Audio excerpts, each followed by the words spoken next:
In Walmart's Who Newville, everyone ready their cart. Amazing Black Friday deals are about to start. Online and in the app, such great deals to explore. Everything you love from tech, toys, and more. The days to save and the ones to remember. It's only the 25th to the 30th of November. Set your alarms. Don't miss out. These deals are epic, without a doubt. The Who's are all ready, but are you? Walmart Black Friday deals await. Who knew? Running a business comes with a lot of what-ifs. But luckily, there's a simple answer to them. Shopify. It's the commerce platform behind millions of businesses, including Thrive Cosmetics and Momofuku. And it'll help you with everything you need. From website design and marketing to boosting sales and expanding operations, Shopify can get the job done and make your dream a reality. Turn those what-ifs into... Sign up for your $1 per month trial at shopify.com/special offer. Welcome to the Spymasters Podcast. I'm your host, Antonia Senior. In this special episode, I'm talking to the host of our sister podcast, Aspects of History, Oliver Webb Carter. We wanted to get together to talk about the life and legacy of Frederick Forsyth, the godfather of spy thrillers. We also wanted to share some exciting news about how the Spymasters Podcast is helping to support the next generation of brilliant spy writers. And talking of brilliant spy writers, we've got some great guests coming up, including Gordon Carrera talking about Mitrokhin, the spy in the archive, and Tim Weiner, the Pulitzer Prize-winning journalist, on his groundbreaking new book about the CIA in the 21st century. So don't forget to give us a follow, leave a review, drop us a like, tell your friends. It really does help us to keep bringing you all the best writers talking about spies. And now I'll hand you over to me, talking to Oliver Webb Carter.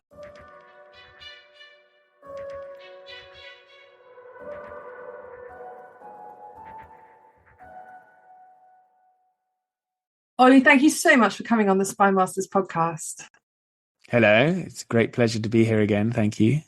So we're going to talk about a few things today, starting off with the news of the late lamented Frederick Forsyth, and then we're going to talk a little bit about what we both think of as a new renaissance in spy fiction, and then finally we're going to share some very exciting news, aren't we? Yes, we are. Lots to talk about.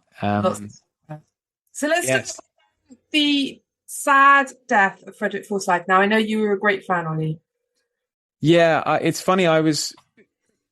When you mentioned you wanted to talk about him, I started reading The Day of the Jackal again, and it's really actually quite unusual. Having read more modern spy thrillers, it was great to go back to this book, which was written in 71, I think, and published in 72, or I think I got the years right, roughly there. And it's completely, there's not a single sentence that can't be cut. It's really well written and constructed, and there's no fat on it. It's taut, thrilling novel. And actually, that it was really refreshing to read it if one compares it to more modern thrillers now. And I whilst we're going to be talking about a Renaissance, I wonder how influential he is, because you can really tell a distinctive Forsyth. It's not as if there's like wonderful flowing prose or anything, but it's brilliantly written page turners. And but he doesn't pretend to be a great prose stylist, does he? I mean, his shtick is, this is going to keep you reading late into the night, right? Yes, absolutely. Unashamedly. Yes, this is not high literature, but it is. What I love about it is the realism, actually. And that's what I'm always looking for in a spy thriller. I want it to feel like it is, it's as true to life as possible, which is why, much as I quite enjoy the odd Ian Fleming, they are a bit fantasy world, whereas Forsyth are a little bit more realistic. I think he has the advantage over modern writers, though, that the world that he lived in is potentially more exciting, in the sense that I often feel like modern spy writers have this terrible problem that the world they're writing about is now actually quite digital. It's quite online. It's if there's a kind of a conundrum or a plot thickener, whatever. You could probably the operative could probably find the answer on Google or just ask ChatGPT.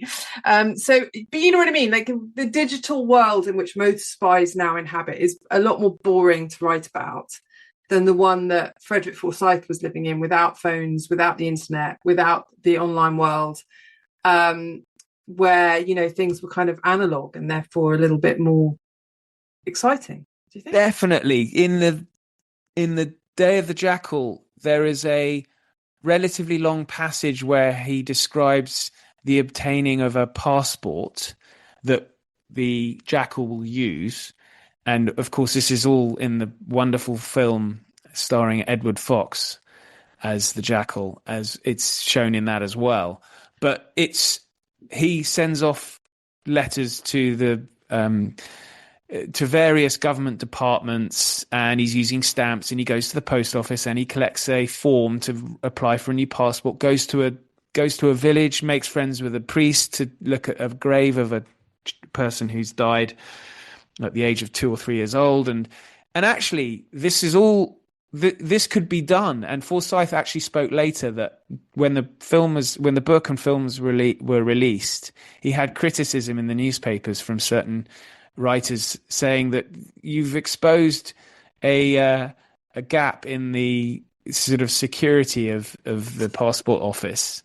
Brilliant. And so you shouldn't have done that. And he couldn't believe it. He said it was sort of common knowledge to certain people, and I didn't think I was doing anything wrong by exposing a clear gap in the bureaucracy of pre-digital age, which is quite endearing to read about now. Yeah, isn't it? It feels like a very different time. So, I mean, the realism that you talk about, obviously, he was informed in his work by his life as both a journalist and an MI6 agent. Funnily enough, I kind of was thinking about that when I was reading all the obituaries, that obviously, that when I first started out my career as a journalist, I wanted to be both a foreign correspondent and eventually, you know, some sort of spy. And neither of those was achieved, partly due to terrible cowardice. So he was an incredible, brave man. Like, some of the stuff he did was just unbelievable. What a man. Well, I think he had that kind of life that probably not possible now. I mean, his national service, and then he didn't go to university. I think he was quite. I was reading in one of his interviews that he was quite skeptical of people who had been to university. He described going back to a newsroom, I think in the late 80s, early 90s, because he had to earn some money. It was quite interesting, we should talk about. But he had to go back into a newsroom. And he said it was like being in a church and everyone was sort of heads down. No one was really talking. Certainly no sort of shouting across the office and going off for a long boozy lunch. He said those kind of days were over, which in the late 80s and early 90s I'm surprised by, but maybe not to the level that he was going through in the 60s. And he said, there are beautiful women walking past and no one's looking at them. So, brilliant. But his career in the 60s, I mean, was a fascinating story of, the newsreader Peter Sissons? Yeah. Well, him and Forsyth were in Nigeria covering the Biafran Civil War. I think it was the mid-64, I think. And Peter Sissons got shot quite seriously in his legs. And the person who shot him was reloading, was about to finish Sissons off. And Forsyth grappled with the gunman and removed the rifle, and the guy ran off. He'd saved Peter Sissons' life. This stuff you don't. Yeah, later becomes, I think, or just before that, I think he continued to do some work for MI6. He went over into East Berlin after they asked him to do him a favor. All this kind of romantic type stuff, I suppose, vaguely similar to Le Carré, except Le Carré writes in a far more of a security service is a little bit more mundane and grey. Yeah. I mean, in terms of realism, maybe Le Carré edges it because, Forsyth is more thrilling and less desk-bound in that sense. Yes, but the thing about certainly The Day of the Jackal and also the Odessa file, which is worth mentioning, is that, he's written loads of great ones, but in the Day of the Jackal, a lot of there are realistic. There are I mean, obviously De Gaulle, who is the target, is a real person. He talks about the JFK assassination. He writes about the JFK assassination in the book. And so that does add, it gives that element of realism. He goes into detail of how the gun's being made and all that kind of stuff that is sort of meat and drink for people like me. And then the Odessa file is interesting because this is this sort of rat run of Nazis to South America, and a German journalist is on the trail of them. And when it was published, I think when the film came out, he had got the story off a journalist writing in the Sunday Times, an article, but actually there wasn't much evidence behind the story. But it gave him the kernel of an idea, which obviously did really well and was made into a film. And it exposed the Nazi he had been writing about, who fled Argentina to go to Paraguay. And he'd sort of stumbled across a story after being criticized for making stuff up. So it's quite a funny element to it. But yes, these are extraordinary things that happen to be true. It's weird. So that realistic in that sense, I suppose. Yeah, absolutely. So what's your favorite one? What's your favorite book? Day of Jackal. Even his debut. I was just remembering when I was... but there's not to say the others I don't like, but I really like the Fourth Protocol is very good. That involves your old friend, Kim Philby. Ooh. Yeah, Kim Philby in his Russian days when he was, Yes. in Moscow. Yes. And the Dogs of War is very good. But I think my favourite is definitely The Day of the Jackal. And rereading it again over the weekend, I just remembered why. You just want to hear more and read more and more. I love his honesty as well, that it was the money. Yeah. That's that. I mean, it was the money because he I think got divorced in the late 80s, and he was very honest about his financial situation. So he was worth 4.6 million in the late 80s, which is probably about 10 million now. More. And so he had, when he got divorced, he thought, oh, okay, well, look, I'll sign over all my property to my wife and we'll just keep it civil, and I'll take the shares. And then he signed the shares over to a well-known fraudster called Roger the Ferret Levitt. Now, one hopes that the Ferret, that wasn't his nickname when Forsyth knew him, because that might have been a clue. But he said he was afraid. He thought Ferret was his friend. The Ferret was his friend. And, of course, he wasn't. And he lost all his money. I think the 2 million left he had, all gone. Wow. So he had to write 5 books in 5 years, and then was working. He was writing as a columnist for the Daily Express. Trench and anti sort of European. I think he joined the referendum party briefly and then returned to sort of Tories.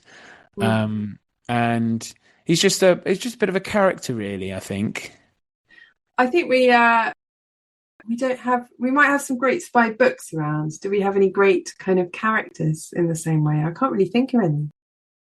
Yes, it's funny. I met a journalist recently at the cricket, and I said, "Oh, can I get you a drink?" He said, "Oh, no, I'm working." I was really disappointed to hear that. So I maybe it is much more, sensible profession. I mean, the important thing about Forsyth, just thinking about that sort of unusual character. I mean, he didn't, as I said, he didn't go to university. He came from pretty humble beginnings. His parents were shopkeepers from Ashford in Kent. So, I mean, self-taught in many ways. I mean, he writes about writing The Day of the Jackal in 35 days, I think he wrote it. And on a typewriter that had a bullet hole in it from his experiences in the 60s. Oh, that is literally the coolest thing I've ever heard. Yeah. I have a typewriter with a bullet in it. I mean, I can't imagine writing with a typewriter, actually. Yeah, to be fair, you'd have to get it right first time, which he probably did. He wrote it in 35 days. Yeah, he didn't. He said he didn't refine the first draft. Ollie, let's talk about his intellectual heirs, because I do think we're living in quite a strong time. I've been talking, obviously, in the course of making this podcast, I've talked to some great spy writers of late, including, for those of you who want to go back and listen to any of these, people like Paul Vidic, the brilliant US writer, David McCloskey, Jane Flynn, and many others. And there's a common theme that now is a really good time to be a spy writer. And partly that's because I think the world is a very unstable place again. And we're seeing a kind of resurgence in geopolitics of the idea that spying is happening all the time. We've got spies coming from Russia, spies coming from China. And that's feeding into a kind of sense that this is a vibrant part of the literary world again. So what's bad for geopolitics is good for publishing. What do you think? Well, I read David McCloskey's book a while ago on the Syria one, which I've forgotten the title now. Damascus Station. Yes, Damascus Station. Yeah. And I completely agree. I mean, I felt like I hadn't read a book like that, a contemporary spy thriller, for a very long time. Yeah. And he, as you say, he's just one of many. So but him and I.S. Berry are both former CIA, either agents or...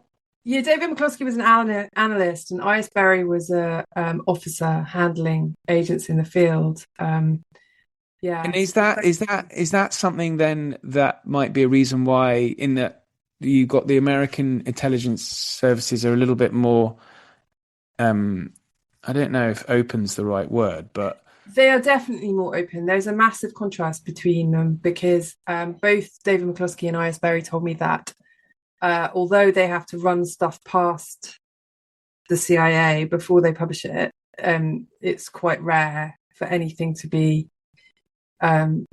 censored unless it's potentially operationally dangerous. But in terms of, I mean, one of the reasons you probably really love David McCloskey is like the Frederick Forsyth. One of the reasons that he makes it feel so vibrant and so realistic is there's so much detail in there about how you go about the business of, the business of being a spy in the 21st century. And all of that, I guess, comes from David McCloskey's kind of first-hand knowledge. But they still use things like dead drops. Yeah, I mean, I think although they do, I think for both, again, we've had this conversation about, and I've had this conversation a lot about the fact that the technology they use is quite boring to write about. So I think sometimes maybe, and I'm not saying this about these guys specifically, but I think sometimes maybe modern spy writers are forced to basically overplay the human side of things, because although it happens, and we see it happening all the time, like the recent Israeli strikes on Iran, it seems like one of the main, there's a Iranian general who's obviously been an Israeli source, or seems to have been. And yes, he's defected now, isn't he? Yeah, exactly. So, I mean, this is not to say that human intelligence isn't massively important. Of course it is. But yeah, I mean, so much of the stuff coming out of the Israeli situation. Well, yes, the Hezbollah pages. Yeah, the Hezbollah pages. I mean, if you wrote that as a spy novel, everybody would be like, come on, dude, nobody's going to... Really? 10 years of doing this, running this operation? No. Yeah, but there is a way of doing... It's funny, because when we spoke, I think I recommended a documentary when I was on this last, which described the cyber warfare that the Israelis had carried out against the Iranian regime. So it can be done. It's just, I guess, in a novel, you've got to have that human element, haven't you? So yeah, you've got to. That's the reason people write and read spy novels, I guess, is partly because they get you into areas of the human existence that's about sort of lying and subterfuge and shadiness and moral ambiguities, and that's why people love it in the first place. Now, all of which, rather beautifully, Ollie, it's almost as if we planned it, brings us to our very exciting news. It's a collaboration between Spymasters and Aspects of History magazine. And between us, we've also collaborated to set up a inaugural spy writing prize, haven't we, Ollie? Yes, the Spymasters Book Prize. Yes. And very excitingly, the long list is now out. And people can find the complete long list of 20 books, which we think are among the most exciting spy books out there at the moment. And that is on the aspectsofhistory.com website right now, isn't it? It is. Do you put show notes? Do you have show notes? I do have show notes. So I'll put the links in the show notes. Yes. Yes. Great. Thank you. Yeah. So there's some names that will probably be familiar to your listeners, like I.S. Berry. And so this was for books that were published in hardback or paperback in 2024. Yeah. And so, yeah, there are lots of great writers in here. And Jane Thinn, I think, has also been on your... Jane Thinn's also been on, yeah. And I.S. Berry and Peter Tonkin's been on. So there's some historical spy stuff and some modern, and it's a really great list. And we're going to be... The other judges are the Paul Burt from Crime Time podcast, who really knows his stuff about spy fiction, and Thomas War, the spy writer, who has also been a guest on the podcast. Has he? Oh, I haven't listened to that. He has.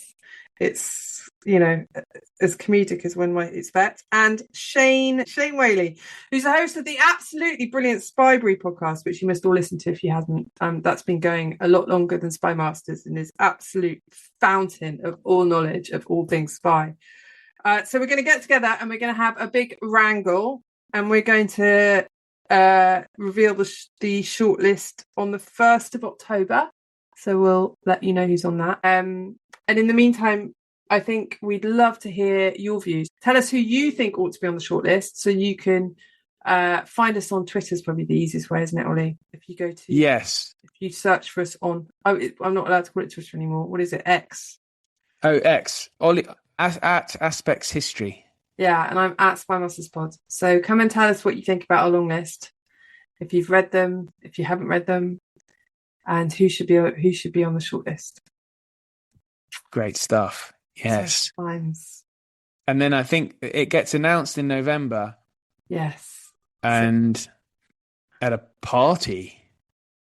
Yeah. Well, we're going to make like Frederick Forsyth and the journalists of old and drink properly. I hope so. And enthusiastically. Wonderful. Well, listen, Ollie, thank you so much. And thank you for sharing your thoughts on Frederick Forsyth, and thank you for being on board with the Spymasters Book Prize. I hope we open people's eyes to some really great new writers. Pleasure to be on. Thank you, Antonia. Thank you for listening.